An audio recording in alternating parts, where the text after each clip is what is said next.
ओम शांति। 12 अप्रैल की बाबा की मुरली। मीठे बच्चे, ज्ञान अमृत है और योग अग्नि है। ज्ञान और योग से तुम्हारे सब दुख दर्द दूर हो जाएंगे। प्रश्न: कौन सा रस ज्ञान से प्राप्त होता है, भक्ति से नहीं? उत्तर: जीवन मुक्ति का रस। भक्ति से किसी को भी जीवन मुक्ति का रस नहीं मिलता। बाप जब आते हैं तो बच्चों को जो डायरेक्शन देते वही ज्ञान है। उसी पर चलने से स्वर्ग की राजाई मिल जाती है। गीत: भोलेनाथ से निराला और कोई नहीं। ओम शांति। बच्चों का भोला बाबा बच्चों प्रति समझा रहे हैं। इसको कहा जाता है शिव भोला बाबा। हमेशा शिव को बाबा कहा जाता है। कोई चित्र देखे व न देखे, परंतु याद करते हैं शिव भोलानाथ। शंकर व विष्णु व ब्रह्मा को भोलानाथ नहीं कहेंगे। भोला अक्सर कहने से मनुष्यों की बुद्धि में निराकार शिव बाबा का ही चित्र आता है। अब तुम बच्चे प्रैक्टिकल में जानते हो। अब भोलानाथ बाबा कहने से भक्ति मार्ग वालों का कोई मुख मीठा नहीं होता है। भल कितनी भी महिमा करते रहे, मुख मीठा नहीं होगा। अभी तुम बच्चे शिव बाबा को याद करते हो। शिव भोलानाथ बाबा कहने से मुख मीठा हो जाता है। शिव बाबा हमको पढ़ाकर स्वर्ग का मालिक बनाते हैं। बाबा कहने से बच्चों को प्रॉपर्टी भी जरूर याद पड़ती है। तुम बच्चे जानते हो वही शिव बाबा है। मनुष्य सृष्टि का बीज रूप भी उनको कहा जाता है। झाड़ का एक ही बीज होता है, तो मनुष्य सृष्टि रूपी झाड़ का भी वह एक बीज है, जिससे फिर मनुष्य सृष्टि रची जाती है। क्योंकि बाप हो गया ना, बाकी सब हुए उनके बच्चे। भक्तों का भगवान बाप एक है। भक्त याद करते हैं भगवान को, परंतु पूरा जानते नहीं हैं। यह भी ड्रामा में नूंद है। बच्चों को इस ज्ञान और योग बल से सदा सुखी बनाए। मैं छिप जाता हूँ। ज्ञान सागर भी एक ही है, जैसे वह पानी का सागर भी एक ही है। उनको बांटा गया है।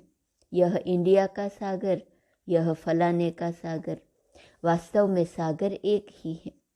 सतयुग में इस सागर को बांट नहीं सकते। एक ही सागर रहता है जिसके तुम मालिक बनने वाले हो। वहाँ इतने खंड थोड़े ही रहते। एक बाप की एक राजधानी रहती है। इसी भारत पर वर्ल्ड ऑलमाइटी अथॉरिटी का एक ही राज्य था। देवी देवताओं के राज्य को भगवान भगवती का राज्य भी कहते हैं। विलायत वाले गॉड गॉडेस कहते हैं, परंतु जानते नहीं हैं कि वह कब राज्य करते थे, कैसे राज्य पाया। ज्ञान सागर एक बाप है, वही ज्ञान से सबकी सदगति करते हैं। अब तुम बच्चे जानते हो हमारे सामने ज्ञान सागर बैठा है। उनसे ज्ञान गंगाएं निकल सारे विश्व को सदगति देती हैं। इसको ज्ञान अमृत भी कहते हैं। अमृत शब्द से ही फिर पुजारी लोग चरण धोकर वह अमृत बनाए पीते हैं। वास्तव में उसको अमृत नहीं कहा जाता है। आजकल दवाइयों का नाम भी अमृत रखा है, जिससे सब दुख दूर हो जाते हैं। वह भी बात नहीं है। यह तो बाप बैठ बच्चों को योग सिखाते हैं। योग को अमृत नहीं कहा जाता। योग अग्नि से तुम्हारी सब बीमारियां 21 जन्मों के लिए दूर होंगी। इस जन्म की नहीं, इसमें तो अंत तक भोगते रहेंगे। यह है योग की बात। बाप कहते हैं योग लगाओ तो तुम्हारी सब बीमारियां नष्ट होंगी। फिर कब बीमार होंगे ही नहीं। तुम पुरुषार्थ करते हो बाप से हेल्थ वेल्थ लेने के लिए, वहाँ कोई बीमारी होती ही नहीं। मैं तुमको ऐसे कर्म सिखलाता हूँ जो कभी बीमारी होंगी ही नहीं। कहते हैं व्यास भगवान ने शास्त्र बनाए, परंतु यह तो सब ड्रामा में नूंद है। नाम पड़ गया है व्यास का। यह है बना बनाया ड्रामा। जो भी तुमने देखा वह सब ड्रामा में नोंद है, अनादि बना बनाया है, यह बदल नहीं सकता। भक्ति मार्ग द्वापर से प्रारंभ हो जाता है। भल कोई कितनी भी भक्ति करे, शास्त्र पढ़े, परंतु वापस नहीं जा सकता। सतो प्रधान से तमो प्रधान में जरूर आना है। इस कर्म क्षेत्र से बाहर कोई जा नहीं सकता। तुम जानते हो हम सो सतो प्रधान थे, अब हम सो तमो प्रधान बने हैं। ड्रामा अनुसार बनना ही है। भक्ति मार्ग में रात शुरू हो अंधियारा हो जाता है। पहले इतना अंधियारा नहीं होता है जितना अभी है। रात को भी पहले सतो प्रधान, फिर सतो रजो तमो कहा जाता है। धीरे धीरे कला कमती होते होते घोर अंधियारा हो जाता है। अभी सृष्टि पर बेहद का ग्रहण है, एकदम घोर अंधियारा है। इस चंद्रमा की बात नहीं, यह सारे विश्व की बात है। रावण का ग्रहण लगा हुआ है। द्वापर से लेकर सारे विश्व को ग्रहण लगना शुरू होता है। थोड़ा थोड़ा लगता जाता है। 2500 वर्ष लगता है, जबकि अंत में भारत बिल्कुल ही काला हो जाता है। अभी है बिल्कुल घोर अंधियारा। घोर सोजरा अर्थात दिन बनाने वाला है बाप, पतित को पावन बनाने वाला है बाप। माया रावण फिर रात घोर अंधियारा बनाती है। भक्ति करते भगवान को याद करते ही आते हैं। भगवान भगवान को तो याद नहीं करेंगे। सर्वव्यापी के ज्ञान वालों को समझाना चाहिए, गॉड फादर इज वन। वह है मनुष्य सृष्टि का बीज रूप, बाकी सब है रचना। रचना की ऐसी महिमा कभी हो नहीं सकती। अगर कोई आत्मा सो परमात्मा कहे तो उनकी महिमा गाई नहीं जा सकती। गायन उस एक बाप का ही है। वह पतित पावन मनुष्य सृष्टि का बीज रूप सत्य है, चैतन्य है, आनंद का सागर, ज्ञान का सागर है। कोई भी मनुष्य की यह महिमा नहीं हो सकती। ज्ञान से जीवन मुक्ति का रस एक सेकंड में आ जाता है। भगवान उवाच गीता में है न, यज्ञ तप तीर्थ आदि करना, वेद शास्त्र पढ़ना, यह सब भक्ति मार्ग है। इनसे कोई भी मेरे पास नहीं आ सकता है। पिछाड़ी में सबको पाइट बजाने आना है। गॉड फादर इज वन, वही करण करावन हार है। इसलिए ब्रह्मा से सतयुगी आदि देवी देवता, आदि सनातन देवी देवता धर्म की स्थापना कराते हैं। मनुष्य को करण करावन हार नहीं कहेंगे। गॉड को ही क्रिएटर डायरेक्टर कहा जाता है। बच्चों को डायरेक्शन देते रहते हैं। डायरेक्शन को ज्ञान कहा जाता है। तुम बच्चों को खुद बैठ समझाते हैं। आत्मा इन आँखों से देखती है, प्रकृति के बीच में रहती है, मुख से बोलती है। परमपिता परमात्मा भी जब आए तब तो मुख से ज्ञान सुनाए। कहते हैं मैं इस रथ में रथी हो बैठा हूँ, तुमको सहज राजयोग सिखलाता हूँ, तुम हो राज ऋषि। सिवाय बाप के कोई की ताकत नहीं बात करने की। बाप ही कहते हैं, हे बच्चे, इनकी आत्मा भी सुनती है। इनको भी कहते हैं, हे बच्चे तुम राज ऋषि हो, तुमको राजाई के लिए हमें शिक्षा देनी है। 5000 वर्ष पहले मैंने तुमको शिक्षा दी थी। हर 5000 वर्ष बाद हम शिक्षा देने आते हैं। ऐसे कोई साधु संत आदि कह न सके। बाप ही समझाते हैं, उनको खिवैया भी कहते हैं। बरोबर तुमको विषय सागर से निकाल क्षीर सागर में ले जाते हैं। तुम बड़े आराम से बैठे रहेंगे। अब तुम जानते हो, बाप कहते हैं मैं ब्रह्मा तन में प्रवेश करता हूँ। फिर ये ब्रह्मा सरस्वती विष्णु का रूप बनते हैं। तुम विष्णुपुरी के मालिक बनते हो न। यह है गुप्त बातें, तुम बच्चे ही जानो और न जाने कोई।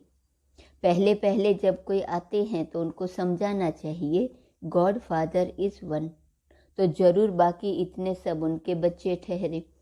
परमपिता परमात्मा बाप एक ही है। वह है मनुष्य सृष्टि का बीज रूप, सभी भक्तों का भगवान, सबको सुख देते हैं। यहाँ कलयुग में तो बहुत दुखी है। मनुष्य त्राही त्राही करते रहते हैं। सतयुग में दुख की बात नहीं। यहाँ तो सारी दुनिया में ढेर भक्त हैं। यह मंदिर, मस्जिद आदि सब भक्ति मार्ग की सामग्री है। सतयुग में यह होते नहीं। वह है भक्ति कल्ट, यह है ज्ञान कल्ट। जब रात शुरू होती है तो पहले पहले सोमनाथ का मंदिर बनाते हैं। तो तुम्हारे पास जब कोई आते हैं तो पहले पहले उन्हें समझाओ कि God father is one. Bharat में ही गाते हैं, तुम मात पिता हम बालक तेरे। यह है मदर फादर कंट्री। जगत अम्बा जगत पिता दोनों हैं। दिलवाड़ा मंदिर भी एक्यूरेट बना हुआ है। लक्ष्मी नारायण का चित्र मंदिरों में एक्यूरेट बना हुआ है, लेकिन ओरिजिनल चित्र तो निकाल न सके। कोई एक्टर का ही चित्र ले फिर बनाते हैं। उन्होंने तो राज्य किया सतयुग में। मनुष्य कहते भी हैं सतयुग में लक्ष्मी नारायण का राज्य था। लक्ष्मी नारायण के बचपन की कोई हिस्ट्री है नहीं, राधे कृष्ण की है। श्री कृष्ण जन्माष्टमी मनाते हैं, फिर नारायण अष्टमी कहाँ गई? श्री कृष्ण को फिर द्वापर में ले गए हैं। राधे कृष्ण तो प्रिंस प्रिंसेस थे, दोनों अपनी अपनी राजधानी में रहते हैं। जरूर स्वयंवर हुआ होगा तब राजगद्दी पर बैठे होंगे। राधे कृष्ण का राज्य तो है नहीं। सूर्यवंशी और चंद्रवंशी घराना है।